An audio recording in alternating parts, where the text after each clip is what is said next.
అతి తక్కువ ఫీజుతో కోచింగ్ ఇస్తూ మీ గవర్నమెంట్ ఉద్యోగం కళని నిజం చేస్తుంది లేస్ అకాడమీ.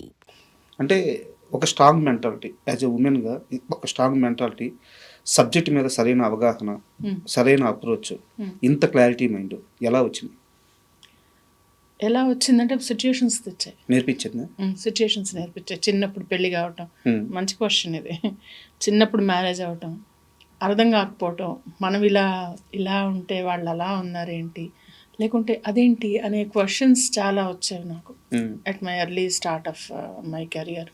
జాబ్లో సడన్గా బాగున్న వాళ్ళు సడన్గా మనుషులు మారిపోయేవాళ్ళు, ఎలాగో ఉండేవి రిలేషన్షిప్స్. సో స్లోగా నేను అర్థం చేసుకుంటూ చూసుకుంటూ ఓహో ఇది ఇలా ఉంటుందా తెలుసుకుంటూ అలా అర్థమైంది. 17 ఏళ్ల వయసులో పెళ్ళైంది కదా మేడం? ఎస్, 17.5. ఎలా హ్యాండిల్ చేశారు ఎర్లీ లైఫ్, మ్యారేజ్? ఏం తెలియదు. అంటే మ్యారేజ్ అయినప్పుడు అసలు అనుకోకుండా జరిగింది. మంచి సంబంధం చేశారు. కొన్ని ఉంటాయి కదా, యూ విల్ అంటే మేక్ మిస్టేక్స్ అండ్ లర్న్. నాకు పెద్ద తెలిసేది కాదు, పని వచ్చేది కాదు. మా ఇంట్లో వాళ్ళు చాలా ఆర్థడాక్స్, చాలా క్లెన్లీనెస్ ఎక్కువ. నాకేం వచ్చేది కాదు, ఏం చేయడం వచ్చేది కాదు, వంట వచ్చేది కాదు, ఏం రాదు అసలు. జాబ్ చేసుకునేదాన్ని, వచ్చేదాన్ని, అలా ఉండేదాన్ని. తర్వాత చిన్నగా ఒక 4-5 ఏళ్ళు పట్టింది నాకు అది మళ్ళా తిప్పుకొని సరిగ్గా సెట్ అవ్వడానికి. అంటే వంట గురించి ప్రస్తావన తీసుకొచ్చారు కాబట్టి ఒక క్వశ్చన్, ఒక స్టార్ హీరోతో పులిహోర కలిపించారంట మీరు? కల్పించలే, ఏం లేదు. నేను తీసుకెళ్ళింది అందరికి ఇస్తాను యాక్చువల్లీ. తర్వాత వంటలు బాగా చేస్తాను. నేను అంతా క్యారీ చేసుకుంటాను. అంటే నాకు ఫుడ్ కొంచెం ప్రాబ్లం వల్ల, గ్యాస్ట్రైటిస్ వల్ల నేను ఇంటి నుంచి ఫుడ్ క్యారీ చేస్తాను. సో ఆ క్యారీ చేసింది అందరికి ఇస్తాను అనమాట. అయితే తను ఎలా చేశారు, బాగుంది అని చెప్పారు. ఎవరా హీరో? వద్దు, పేర్లు వద్దు, మళ్ళీ మీకు తమ్నైల్స్ తీసుకుంటారు. దండం మీకు. ఓకే, మీ ఫస్ట్ మూవీ ఒంటరి, గోపీచంద్ గారి సినిమా. ఆ సినిమా ఛాన్స్ వచ్చినప్పుడు కానీ, లేదా సినిమాలో యాక్ట్ చేస్తున్నప్పుడు కానీ, నేను యాక్టర్ని అయిపోయాను, లేకుంటే నాకు అవకాశం వచ్చేసింది, ఎలాంటి ఒక ఎగ్జైట్మెంట్ కానీ, చాలా ప్లెయిన్ మైండ్తో ఉండేవాళ్ళు అంట. రాజా ఎలా అంటే, నేను ఏది ఉబ్బిపోను, ఏది కుంగిపోను. నాకు ఎందుకంటే నాకు వద్దు అసలు, అంత ఎమోషనల్ టర్మాయిల్ వద్దు నాకు. పడి ఉన్నాను నేను, అది చెప్తున్నాను. నేను అర్లీ స్టేజ్లో అవన్నీ పడి ఏదో రాగానే ఓహో మనం అచీవ్ చేసేసామని నాకు అసలు ఎప్పుడు అనిపించదు. ఏదో అంటారు, తాడిందంతే తన తలదాన్నే వాడు ఉంటాడని. ఇంకా చాలా అచీవ్ చేయాల్సింది ఉంది లైఫ్లో, చాలా ఉంది. నేను చేసింది ఇంతే, అలా ఉంటుంది అనమాట. నన్ను చూడంగానే నాకు అయ్యో నేను శారీకి సరిగ్గా కట్టుకోవాల్సింది, హెయిర్ ఎందుకు అలా వేసుకున్నా, అయ్యో చిచి ఇలా ఉన్నాను, అలా అనిపిస్తుంది తప్పితే అబ్బా ఒక అద్భుతం చూస్తున్నాను నాకు ఎప్పుడు అనిపించలేదు. I'm not self obsessed with me. ఒక డిటాచ్మెంట్ కనిపిస్తుంది మీలో. Maybe yeah. ఎందుకంటే సెల్ఫ్ అబ్సెషన్ అనేది నార్సిజం కిందకు వస్తుంది. ఇది మీరు సర్చ్ చేయండి, చాలా ఇంట్రెస్టింగ్గా ఉంటుంది. నార్సిస్టిక్ బిహేవియర్ ఎలా ఉంటుందంటే, వాళ్ళని వాళ్ళు ప్రేమించుకుంటూ ప్రపంచం అంటే సెల్ఫ్ సెంటర్డ్గా, సెల్ఫ్ సెంట్రిక్గా, అంటే స్వార్థంగా, తను మాత్రమే అహం బ్రహ్మస్మి అన్న మెంటాలిటీతో చాలా మందిని చూస్తారు మీరు.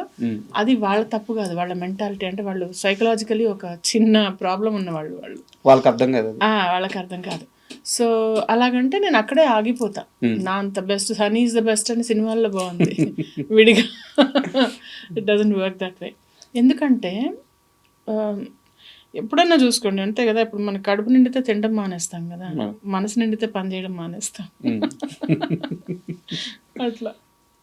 అండ్ మీతో ఇంటర్వ్యూ అనగానే నేను కొంచెం నాకు తెలిసిన కాంటాక్ట్స్ ద్వారా మీ గురించి కొన్ని విషయాలు తెలుసుకోవాలని చెప్పి ప్రయత్నించాను. అయితే మీరు పేరు అడగొద్దు, ఒక వ్యక్తి మాత్రం ఒకటి చెప్పారు, డ్రెస్సింగ్ విషయంలో చాలా పర్టికులర్.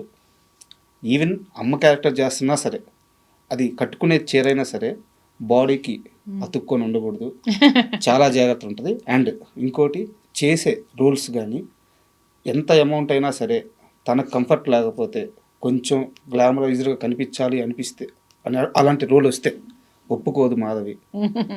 ఈ 2 విషయాల్లో చాలా పర్టికులర్ అని చెప్పారు. అవునండి, డ్రెస్సింగ్ విషయంలో అంటే మనము కట్లు బొట్టు అన్నారు కదా పెద్దవాళ్ళు, దాన్ని బట్టే నాకు, నువ్వు నన్ను ప్రేమించకపోయినా పర్లా, ఇష్టపడకపోయినా పర్లా, నాకు మర్యాద తక్కువ ఇస్తే మాత్రం చెప్పు తిరగేసి కొడతా.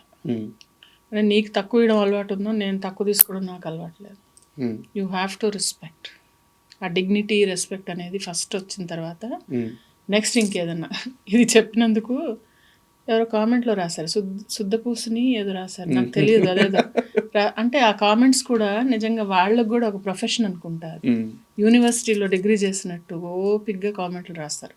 దట్స్ ఓకే, కానీ దిస్ ఇస్ మీ అంటే నేను ఇలాగే ఉన్నా, నేను ఇలాగే ఉంటాను. మీరు కావాలంటే నా ఫేస్బుక్, ఇన్స్టా ఏవి చూసినా కూడా నేను నా అంటే వేరే వాళ్ళు ఎలా వేసుకుంటారో అది వాళ్ళ ఇష్టం, నేను వాళ్ళని కామెంట్ చేయట్లేదు. ఎవరి ఇష్టం. నాకు I'm not comfortable showing skin or even on screen కూడా వాళ్ళే ఒప్పుకోరు అసలు. But they are also very happy um. The way I present మై సెల్ఫ్. అంటే దీనివల్ల ఒక లాభం ఉంది madam.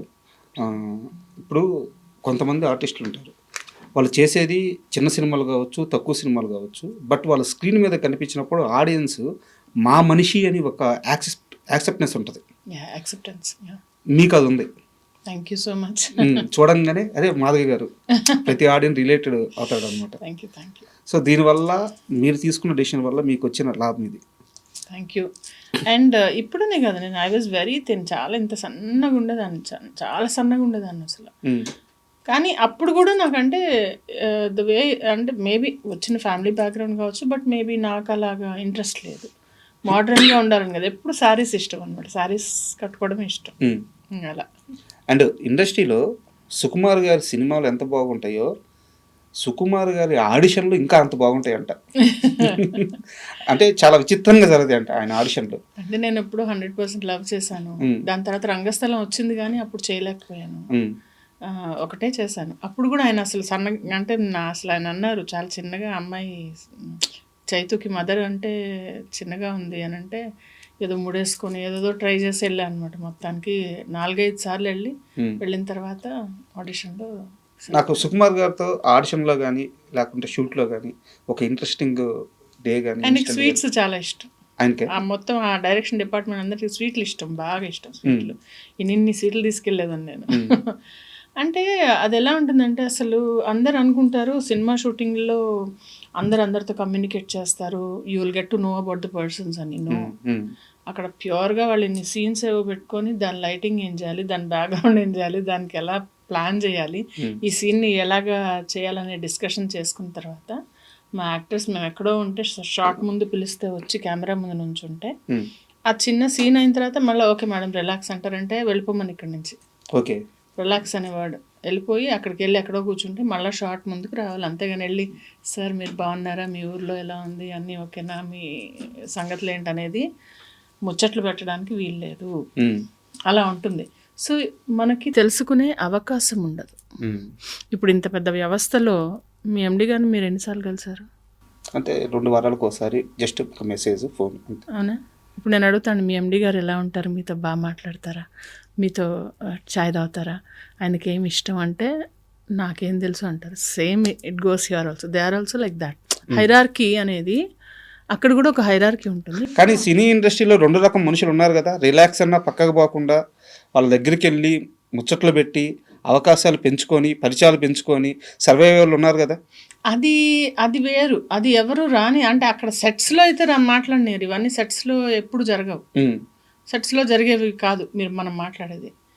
Something maybe phone numbers ఉంటాయి, పరిచయాలు అంటే వాళ్ళ పిఆర్ అది. ఇంకా నేను అది ఇప్పుడు ఒకరికి వచ్చిందని మనం ఏడ్చి మనం చెప్పకూడదు కదా, పిఆర్ వల్ల వచ్చింది, వాళ్ళ లక్ వల్ల వచ్చి ఉండొచ్చు, మనం అలా ఎలా మాట్లాడతాం, నెగిటివ్గా కూడా అనకూడదు కదా, అనేయకూడదు కదా పుసుక్కని మాట మనం.